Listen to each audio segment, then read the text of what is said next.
गौसे आजम ने कैसे 12 साल पहले डूबे हुए बारातियों को जिंदा कर दिया। एक बार हुजूर सैयदुना गौसे आजम रहमतुल्लाह अलैह का दरिया की तरफ से गुजर हुआ तो देखा कि एक बुढ़िया जारो कतार रो रही थी। एक मुरीद ने बारगाहे गौसियत में अर्ज किया, हुजूर इस औरत का इकलौता बेटा था, वो निकाह करके दुल्हन को इसी दरिया से कश्ती के जरिए अपने घर ला रहा था कि कश्ती उलट गई और दूल्हा दुल्हन समेत सारी बारात डूब गई। इस वाक़े को आज 12 साल गुजर चुके हैं, मगर माँ का जिगर है, बेचारी का गम जाता नहीं है। ये रोजाना यहाँ दरिया पर आती है और बारात को न पाकर रो धोकर चली जाती है। हुजूर गौसे आजम रहमतुल्लाह अलैह को उस ज़ईफा पर बड़ा तरस आया। आपने अल्लाह ताला की बारगाह में हाथ उठा दिए। चंद लम्हे तक कुछ जहूर न हुआ। बेताब होकर बारगाहे इलाही में अर्ज की, या अल्लाह, इस कदर ताखीर की क्या वजह है? इरशाद हुआ, ऐ मेरे प्यारे, यह ताखीर खिलाफे तकदीर नहीं है। हम चाहते तो एक हुक्म कुन से तमाम जमीन व आसमान पैदा कर देते, मगर बमुक्तज़ाए हिकमत 6 दिन में पैदा किए। बारात को डूबे हुए 12 साल हो चुके हैं। रेजे रेजे को जिस्म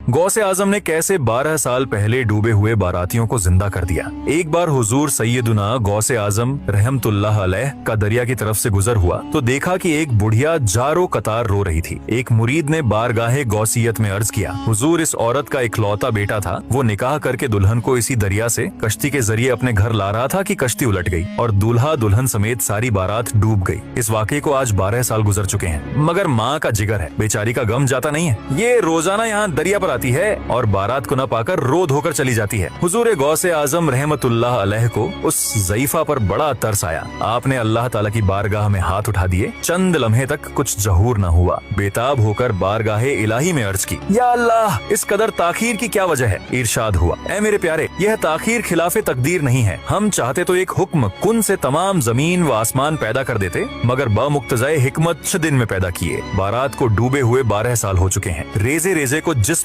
गौसे आजम ने कैसे 12 साल पहले डूबे हुए बारातियों को जिंदा कर दिया। एक बार हुजूर सैयदुना गौसे आजम रहमतुल्लाह अलैह का दरिया की तरफ से गुजर हुआ तो देखा कि एक बुढ़िया जारो कतार रो रही थी। एक मुरीद ने बारगाहे गौसियत में अर्ज किया, हुजूर इस औरत का इकलौता बेटा था, वो निकाह करके दुल्हन को इसी दरिया से कश्ती के जरिए अपने घर ला रहा था कि कश्ती उलट गई और दूल्हा दुल्हन समेत सारी बारात डूब गई। इस वाक़े को आज 12 साल गुजर चुके हैं, मगर माँ का जिगर है, बेचारी का गम जाता नहीं है। ये रोजाना यहाँ दरिया पर आती है और बारात को न पाकर रो धोकर चली जाती है। हुजूर गौसे आजम रहमतुल्लाह अलैह को उस ज़ईफा पर बड़ा तरस आया। आपने अल्लाह ताला की बारगाह में हाथ उठा दिए। चंद लम्हे तक कुछ जहूर न हुआ। बेताब होकर बारगाहे इलाही में अर्ज की, या अल्लाह, इस कदर ताखीर की क्या वजह है? इरशाद हुआ, ऐ मेरे प्यारे, यह ताखीर खिलाफे तकदीर नहीं है। हम चाहते तो एक हुक्म कुन से तमाम जमीन व आसमान पैदा कर देते, मगर बमुक्तज़ाए हिकमत 6 दिन में पैदा किए। बारात को डूबे हुए 12 साल हो चुके हैं। रेजे रेजे को जिस्म